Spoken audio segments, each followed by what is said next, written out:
آج کی کہانی کا نام ہے جامن کا درخت۔ انسان کی زندگی میں کچھ واقعات ایسے ہوتے ہیں جو انسان کی زندگی پر گہرے اثرات اور گہرے نقوش چھوڑ جاتے ہیں۔ کچھ واقعات تو ایسے ہوتے ہیں جن کو سن کر لوگ مشکل سے یقین کرتے ہیں، مگر ایسے واقعات سچ ہوتے ہیں۔ ایک ایسا ہی واقعہ سنیں جو کہ ہمارے دوستوں کے ساتھ پیش آیا۔ یہ بات کافی پرانی ہے، جب ہم سب دوست شام کو گراؤنڈ میں واپس آ کر اپنے محلے میں جمع ہو جاتے تو خوب محفل لگاتے۔ ایک دن ہم رات کا کھانا کھا کر گھر سے باہر نکلے تو دوستوں نے بولا، آج جمعرات ہے، آج جن بھوت اور چڑیلوں کا دن ہے۔ میں جن بھوتوں پر یقین تو رکھتا تھا پر کبھی ان سے آمنا سامنا نہیں ہوا، تو میں اس کی بات سن کر ہنس دیا۔ اس نے میری طرف غصے سے دیکھا اور بولا، یہ جو گاؤں سے باہر کھیتوں میں جامن کا درخت ہے، اس پہ آج جن بھوت آئیں گے۔ اگر یقین نہیں تو تم سب میرے ساتھ جا کر دیکھ لو۔ ہم سب نے حامی بھر لی اور اس کے ساتھ چلنے کو تیار ہو گئے۔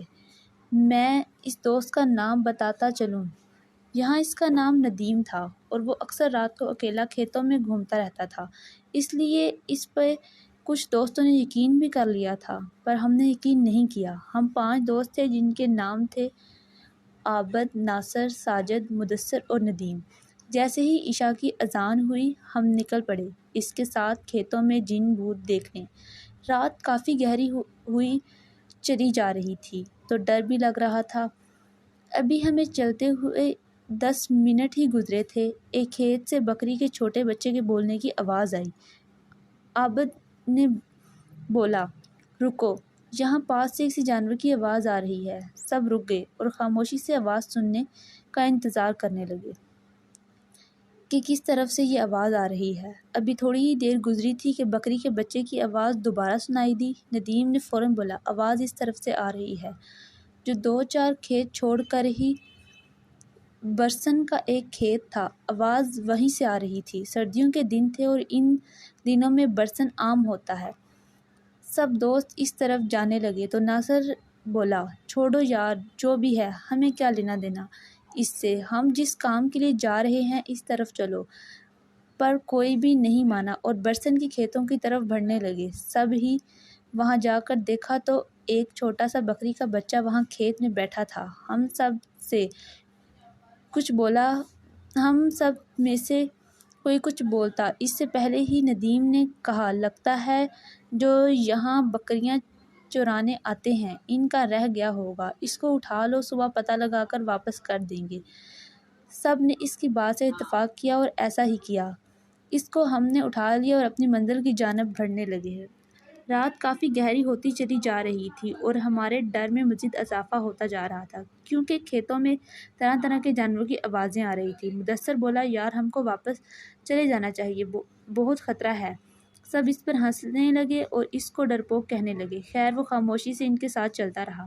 پھر راستے میں ہمیں سیٹی کی آواز آنا شروع ہو گئی۔ سب رک گئے اور ایک طرف دیکھنے لگے۔ ڈر سب کے چہرے سے صاف نظر آ رہا تھا، پر کوئی بھی یہ نہیں چاہتا تھا کہ ہم واپس جائیں۔ اللہ کا نام لے کر اس جامن کا درخت کی طرف بڑھنے لگے۔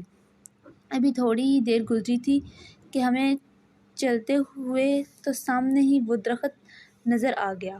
ہم سب دوست اس درخت سے تھوڑا ہٹ کر بیٹھ گئے۔ سب سے پہلے تو مدثر بولا، اس بکری کے گلے میں کوئی رسی وغیرہ ڈال دو تاکہ یہ کہیں ادھر ادھر نہ ہو جائے۔ سب دوست رسی ڈھونڈنے لگ پڑے اور جلدی ہی ایک چھوٹی سی رسی مل گئی تھی۔ اس کو ہم نے اسے گلے میں ڈالا اور رسی ناصر کو پکڑا دی اور سب کی نظریں اس درخت پر جمی تھی۔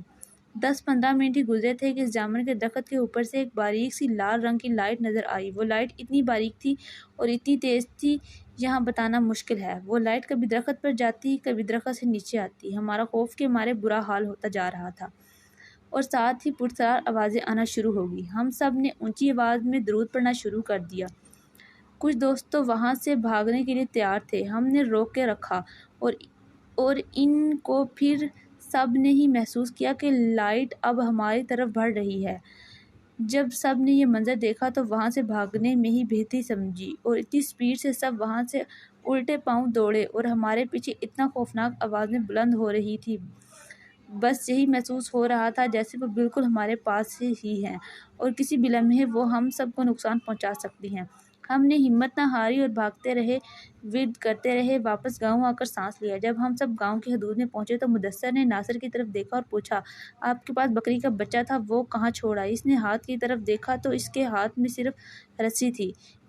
وہ بولا، جب ہم وہاں سے بھاگ رہے تھے تو یہ صرف رسی ہی تھی، بکری کا بچہ کدھر گیا اس کو کچھ معلوم نہیں۔ جب وہاں سے واپس دوڑے تو وہ بکری کا بچہ وہاں ہمارے ساتھ نہیں تھا، صرف یہ رسی ہی تھی۔ کیا وہ سچ میں بکری کا بچہ تھا یا کوئی اور مخلوق تھی؟ سب دوستوں نے کہا، جو بھی تھا ہم صبح صبح وہاں جا کر ضرور دیکھیں گے۔ جب صبح ہوئی تو کوئی بھی وہاں جانے کو تیار نہیں تھا سوائے ندیم اور مدثر کے۔ وہ دونوں کھیتوں میں گئے اور اسی جگہ گئے تو انہوں نے دیکھا وہاں بکری کے بچے کو مرا ہوا پایا، جو جامن کے درخت کے بالکل قریب ہی پڑا تھا۔ اس کی صرف ہڈیاں ہی ہڈیاں نظر آ رہی تھی، اس بکری کے بچے پر گوشت کا کوئی نام و نشان بھی نہیں تھا۔